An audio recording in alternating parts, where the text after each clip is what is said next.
ओम शांति। 12 जुलाई 2021 बाबा के महावाक्य। मीठे बच्चे, बाप जैसा निरहंकारी और निष्काम सेवाधारी कोई नहीं। सारे विश्व की बादशाही बच्चों को देकर खुद वानप्रस्थ में बैठ जाते हैं। प्रश्न: बाप का कौन सा पैगाम तुम्हें सारे विश्व को बताना है? उत्तर: सभी को बताओ कि तुम दुखहर्ता सुखकर्ता के बच्चे हो। तुम्हें कभी भी किसी को दुख नहीं देना है। तुम सुखदाता बाप को याद करो, उन्हें फॉलो करो तो आधा कल्प के लिए सुखधाम में चले जाएंगे। यह पैगाम सबको देना है। जो इस पैगाम को जीवन में धारण करेंगे वह 21 जन्मों के लिए माया की बेहोशी से छूट जाएंगे। गीत। हमारे तीर्थ न्यारे हैं। ओम शांति। मीठे मीठे रूहानी बच्चे, इस गीत का अर्थ तो समझ गए। हम आत्माओं का वह बाप है। मुख्य है ही आत्मा। अभी तुम बच्चे जानते हो, हमारी आत्मा परमपिता परमात्मा के सम्मुख बैठी है। तुम्हारी सोल सुप्रीम सोल के सामने बैठी है। तुमको तो अपना शरीर है, इनको लोन लिया हुआ शरीर है। गुरु लोग मनुष्यों को यात्रा पर ले जाते हैं। भक्ति मार्ग के ढेर गुरु हैं। भारत में तो स्त्री अपनी पति को भी गुरु ईश्वर समझती है। बाप बच्चों को समझाते हैं, तुम बच्चे हो ना, समझते हो हम बेहद के बाप के बच्चे हैं। बेहद का वर्षा फिर से लेने आए हैं। अभी हमें सद्गति को पाना है। यह तो निश्चय है ना। सारी दुनिया दुर्गति में है, पतित है। पावन होने के लिए बुलाते हैं तो भारत में कितने ढेर के ढेर गुरु हैं। कोई को 100 फॉलोवर्स, कोई के 500, कोई के 50 भी होते हैं। कोई के लाखों करोड़ों भी होते हैं। जैसे खोजों का आगा खा गुरु है, कितने उनके फॉलोवर्स है, कितना उनको रिगार्ड देते हैं। फिर भल कुछ भी करने वाला हो, लेकिन उनका मान कितना है।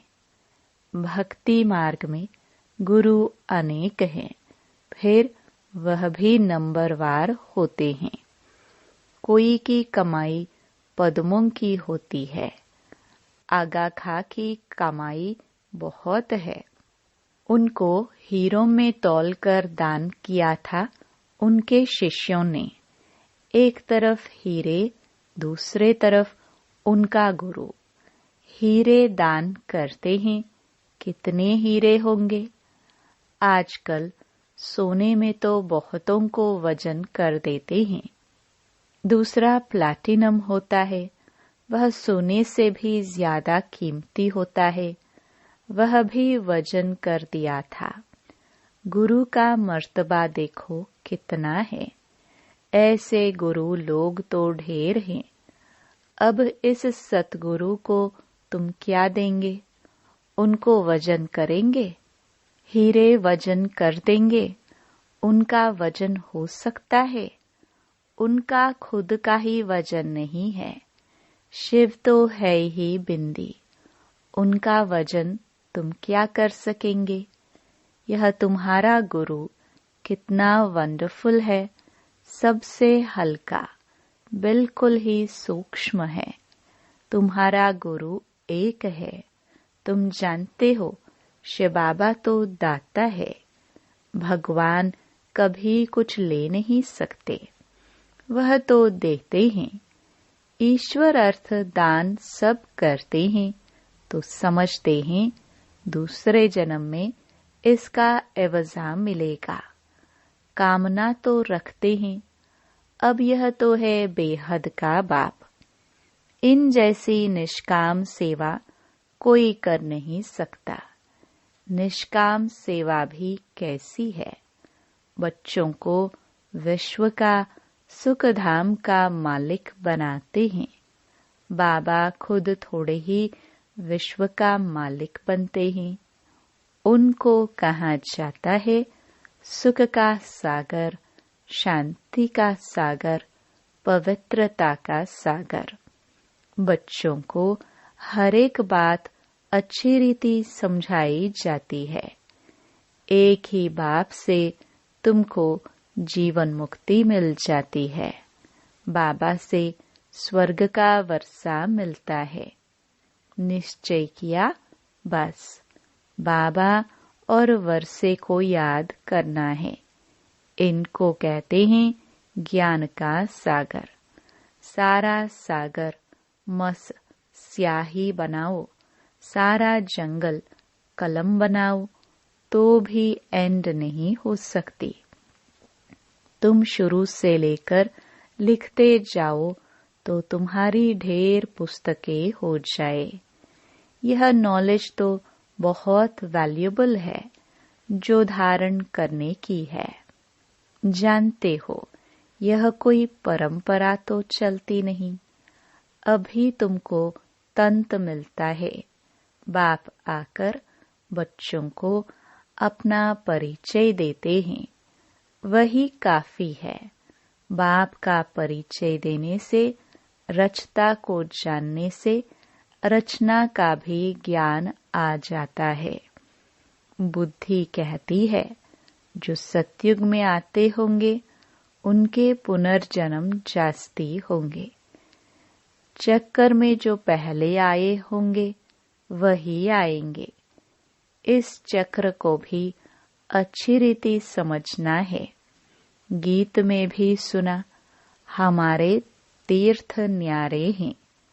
वह तो जन्म जन्मांतर तीर्थ यात्राएं आदि करते आए हैं। यह सिर्फ तुम्हारी एक जन्म की यात्रा है। इस रूहानी यात्रा में जरा भी कोई तकलीफ नहीं। ज्ञान देने वाला एक ही सतगुरु है। सदगति तो किसी की भी होती नहीं। वह है सुप्रीम ज्ञान का सागर। सर्व की सदगति हो जाती है। बाकी क्या चाहिए। तत्व भी सतो प्रधान हो जाते हैं।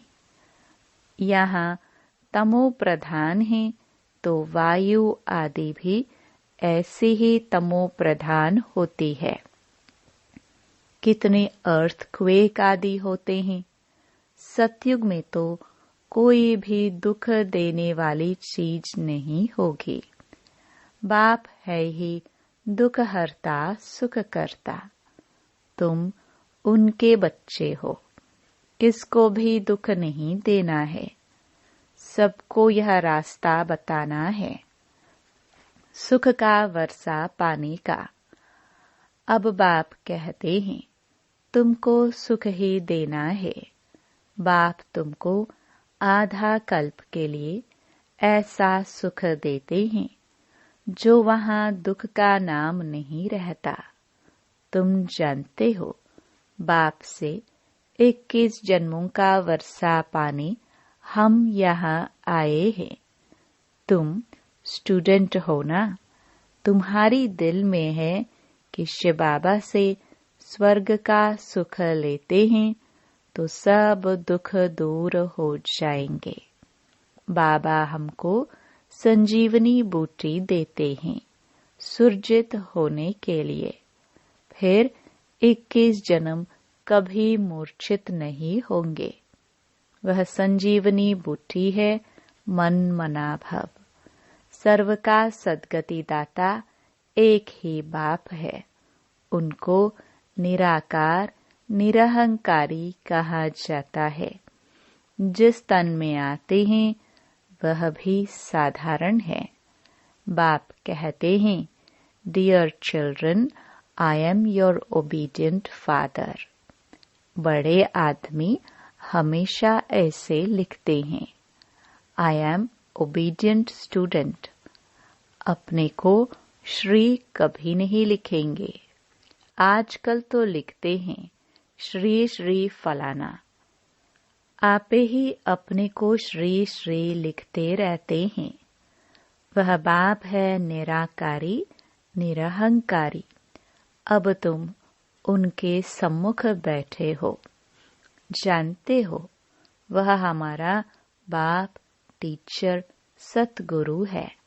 बाकी तो सब भक्ति मार्ग के अनेक गुरु हैं। गुरुओं के भी गुरु होते हैं, इनका कोई गुरु नहीं। यह सत बाबा, सत टीचर, सत गुरु है। तुम जानते हो आत्मा ही संस्कार धारण कर रही है। बाबा भी आत्मा है ना, उनमें भी गुण हैं। तुम्हारे गुण अलग अलग हो जाते हैं। इस समय जो गुण तुम्हारे में है वही बाप के है। फिर सतयुग में तुम्हारे दैवी गुण हो जाएंगे। बाप ज्ञान का सागर, प्यार का सागर है। कृष्ण की महिमा अलग है। शिव बाबा को 16 कला संपूर्ण नहीं कह सकते। वह तो स्थिर है ही। बाप कहते हैं, यह टाइटल तुम मुझे नहीं दे सकते हो। मैं थोड़े ही विकारी बनता हूँ, जो फिर सर्वगुण संपन्न बनूं। मेरी महिमा इन जैसी थोड़े ही करेंगे। इस नॉलेज को जिन्होंने कल पहले सुना है वही आएंगे। आकर बाप से सुनेंगे और बाप को याद करेंगे। पिछाड़ी को हाय हाय कर रोते हैं, फिर जय जयकार हो जाती है। अभी तुम अपने यात्रा का भी राज समझा है। इस यात्रा से फिर तुम कभी मृत्यु लोक में लौटते नहीं हो। उन यात्राओं से फिर घर लौट आते हैं। कितने मनुष्य स्नान करने जाते हैं। भक्ति का विस्तार देखो कितना है। जैसे झाड़ कितना बड़ा अथाह होता है, बीज तो बिल्कुल छोटा होता है। वैसे भक्ति का भी विस्तार कितना है। ज्ञान का एक टुबका भी सद्गति कर देता है। भक्ति में उतरते उतरते आधा कल्प लग जाता है। यहाँ तुमको सीढ़ी चढ़ने में 1 सेकंड लगता है। लिफ्ट कितनी अच्छी है, नीचे से एकदम ऊपर अपने घर ले जाती है। इसको कहा जाता है चढ़ती कला सर्व का भला। सर्व का सद्गति दाता एक बाप ही है। अब ज्ञान भक्ति का फर्क देखा। ज्ञान भक्ति वैराग्य है ना। सन्यासियों का है हद का वैराग्य। बाप ने समझाया है वैराग्य 2 प्रकार का है। एक है हद का वैराग्य, जिससे कोई सद्गति नहीं होती। दूसरा है बेहद का वैराग्य, जिससे तुम्हारी सद्गति हो जाती है। अभी सद्गति के लिए तुम बच्चों को श्रीमत मिलती है, श्रेष्ठ ते श्रेष्ठ बनने की।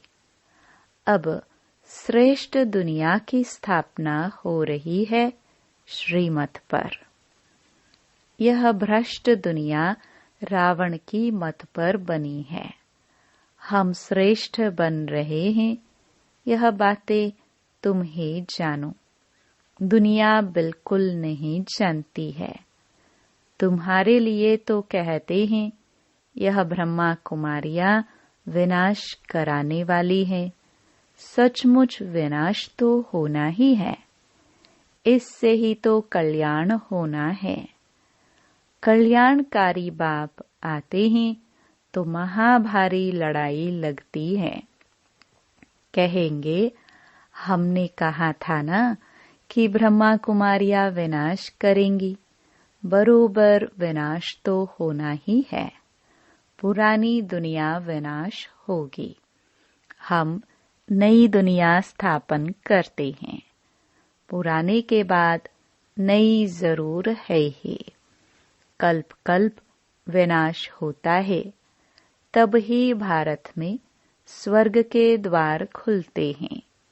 परंतु वे लोग समझे कैसे? आगे चलकर बहुत समझेंगे।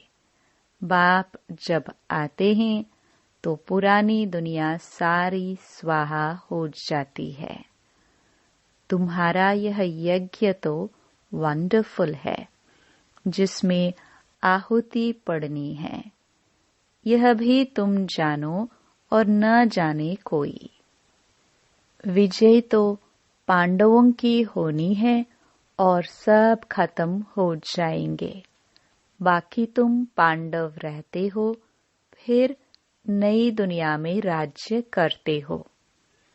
यह नॉलेज बड़ी वंडरफुल है।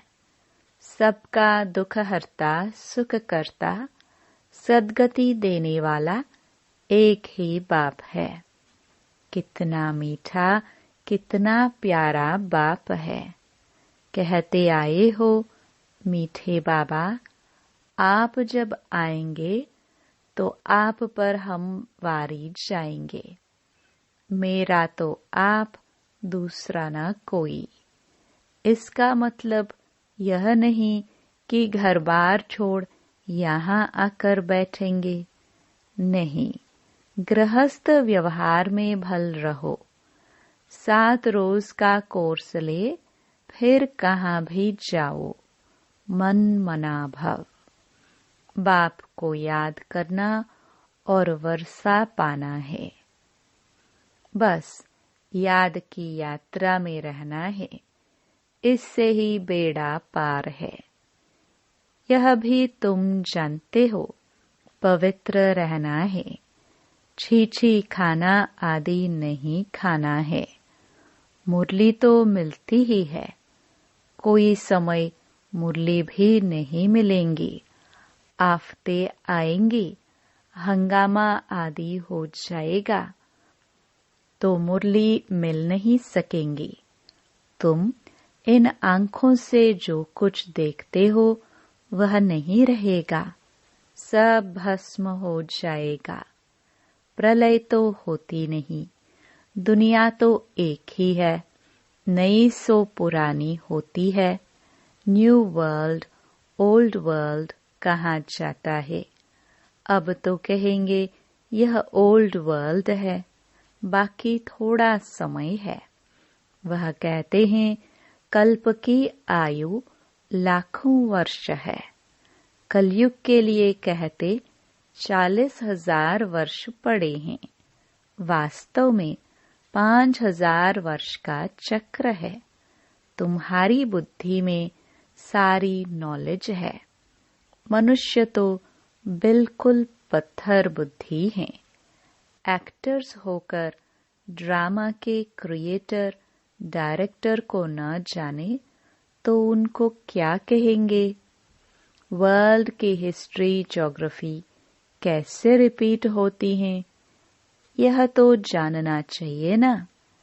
जो अच्छी रीति जानते हैं, बुद्धि में धारण कर औरों को धारण कराते हैं, वह ऊंचते ऊंच पद पाते हैं। बाप कहते हैं जो नॉलेज मेरे में थी वह अब तुमको दे रहा हूँ।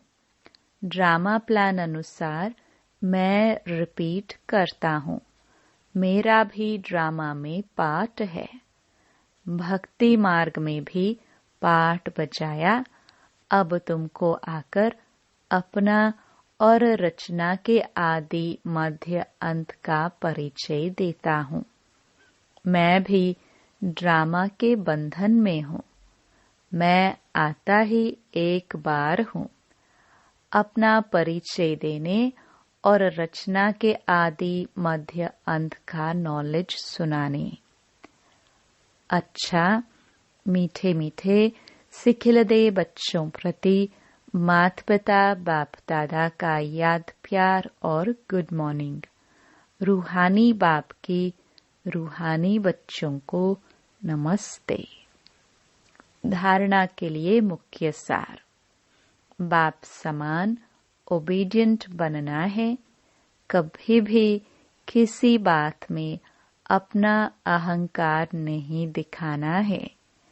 निराकारी और निरहंकारी होकर रहना है।